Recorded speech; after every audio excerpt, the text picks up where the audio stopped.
Hey you guys, Jill here. Welcome to Whispering Willow Farm. We are going to be starting a series today. I believe it's probably going to be a three-part series, this being part one, obviously, but we are going to be talking about microgreens. So microgreens are something that I've just recently started dabbling into. It's something that I've always wanted to do, but the process seemed kind of overwhelming to me, even though everyone had told me how simple it was. So I've spent the last few months researching, watching videos, getting all the information I can, just did a set of trays, felt really confident, had a lot of success, and realized it was a lot simpler than I thought it was. So I thought we would do this, and I'll show you guys just how simple it is. It's something that is a great time right now.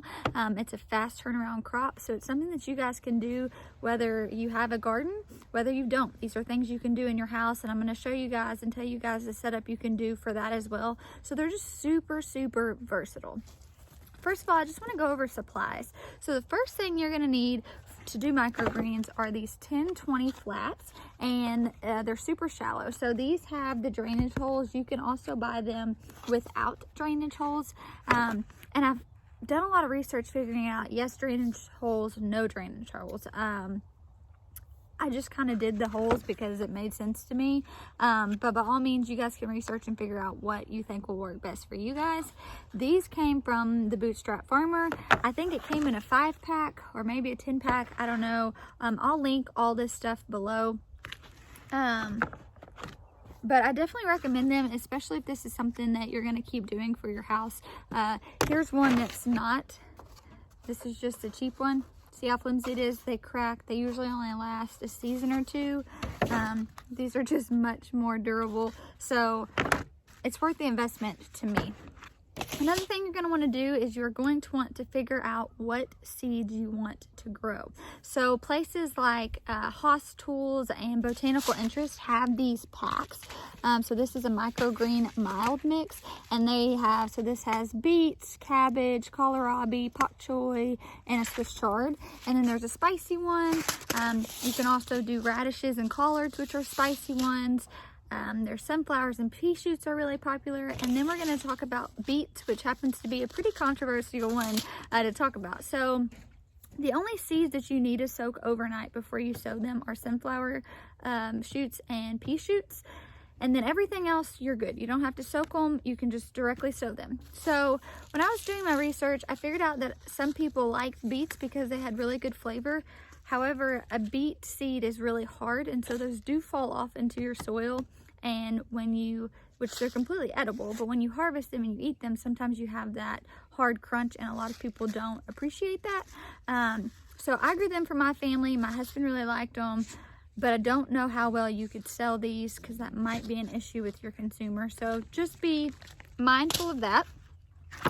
Okay, so once you figure out which seeds you want, you get your trays, everything like that, this is what you're gonna do. Typically, I keep soil in a huge tote. My greenhouse is overflowing right now, so I've brought this project out to the garden, and I just filled one of my things with soil. You want your soil to be good and loose for this. You don't want it to be packed down. It just needs to be light, fluffy soil. So I just put together some peat moss, some perlite, and that's really all that's in this. I want it to be light and fluffy. So you're gonna take this, fill your trays. I'll go through and break this up a little better once I get it in there.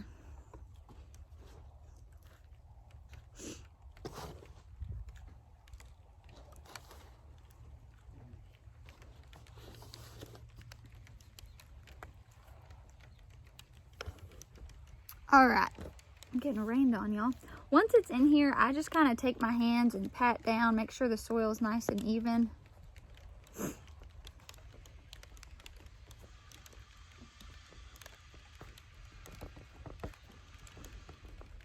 You can fill in the gaps where you feel like you're missing soil or it's lower. I just kind of eyeball this. There's not really direct science. I do recommend though, once you start, you need to know, like when you see these, you don't want them to be too dense. You don't want them to be too sporadic. You can weigh them out. I know like for pea shoots, it's 7 ounces per tray. That is something I just recommend you guys trying to figure out how many ounces you need to do your tray. I can tell you you know, what I do, but it's all going to be different, especially based upon the seeds that you decide to use. All right, once you have your tray with soil in it and packed down, we just get these from our local, like I think Lowe's or hardware store, and I actually really like it. It's got a nice good flow. So I'm gonna put these down here and water them real quick.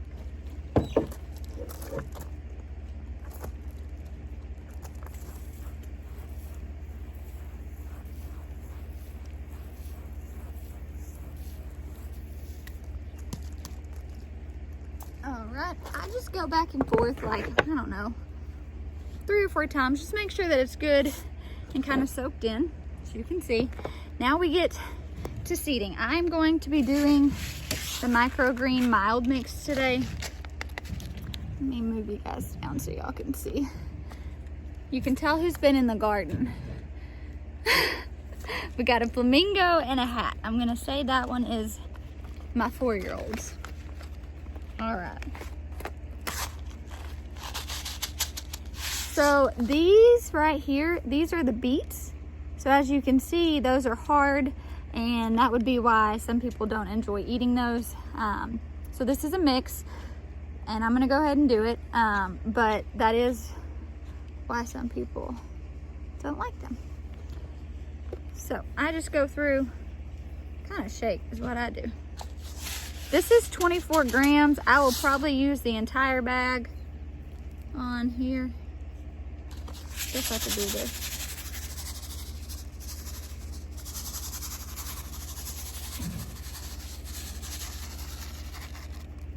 All right. So I see with this that I have quite a few that are missing.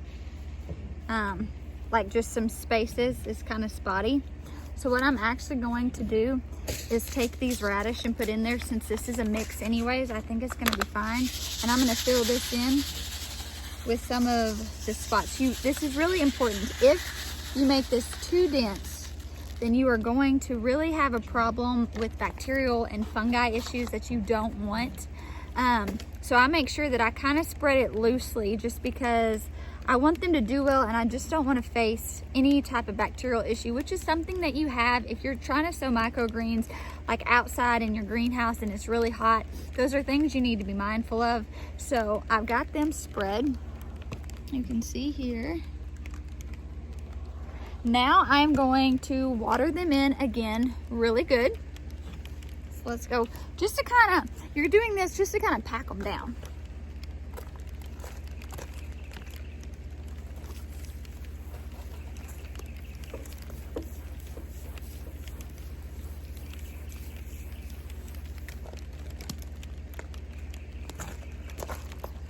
All right, now they're getting packed. I'm going to move on to another tray. And then I'm gonna just, so once you have this, and then you do another tray, which I haven't figured out what seeds I'm gonna do for this one yet. But what you're gonna do is you're gonna stack them, and you can actually stack them 3 high. Today I'm gonna do 2 just to show you this. So say, or I'll actually just do 1. You can continue to stack it 3 high. And then what you're gonna do is say I have this one I've seeded, then you're gonna take an empty tray and put on top of that. And then what you're gonna do, and once you get a system, like for me, I just wrote out the steps. When I did this, I wrote out the steps, followed those steps, and now it's just kind of like, I just kind of have like in the back of my head, I know the system that I'm gonna do. Then you buy these pavers. I got this 15-pound paver from Lowe's. I think I got like 6 of them, and they were like 98 cents, so they're super cheap. So once you stack however high, I do not recommend stacking more than 3 high. But once you do that, you put an empty tray in, you pop your paver down, which since I'm just gonna do 1, I'm gonna use this and show you. You don't have to stack them at all, but it just kind of makes sense. So, y'all, that was heavy. This is what it looks like. Now you're gonna take and sit this in a dark place for 3 to 4 days and let it germinate. It does not have to be under grow lights. Usually I stick mine on the bottom shelf in my greenhouse that doesn't have any grow lights, and you let it sit. I don't water it, I don't do anything for 3 to 4 days. After that 3 to 4 days is over with, I will come in, I will take the paver off, I will remove this top level right here, and I will make sure that everything is germinated. Once it is germinated, that's when you water it really good, and then you'll put it under grow lights. I just thought I'd show you guys the grow lights that we use. We really like them for the price. I'll link it all below where you guys can find the Bootstrap Farmer, the pavers, the grow lights. These are called, let me show you. These are T5 integrated fixtures. They come with everything you need, so that's the nice thing. So this was an 8-pack. They look just like these. They all connect right here, and you can link them all up with the cables. So here are the cables that came with them. So all the ones in my greenhouse are all connected together. The good thing about this is you can have a rack that you bought from Costco and set these grow lights up on that and do these in your house. You can use, I'll take you guys in the house in a minute and I'll show you guys actually where I'm going to be putting these. We've got a small end table that we were not using in my baby's room because all of our racks are occupied right now and our greenhouse is overflowing. So I literally have a grow light extended from a piece of rope in the ceiling, and like I will go put this just, you know, in there, and it will work perfectly fine. Microgreens are so versatile. You can hook up grow lights anywhere. You do not have to have this fancy system in place. It can be really cheap. You guys can use what you have. So I really just want to encourage you guys, be resourceful. So this is just a old end table we had. Nathan has hooked up a rope to the lights, and once I get the microgreens in, which I'll go over this, we will literally just line them up underneath here and they hover nice and well. This does the job, you guys. It does not have to look pretty whatsoever. It just has to get the job done. So just be mindful, work with what you have, and just because you don't have everything someone else has, don't let that discourage you guys from jumping in and doing it, because as you can see, this is a pretty rigged system, but it works really well with what we have.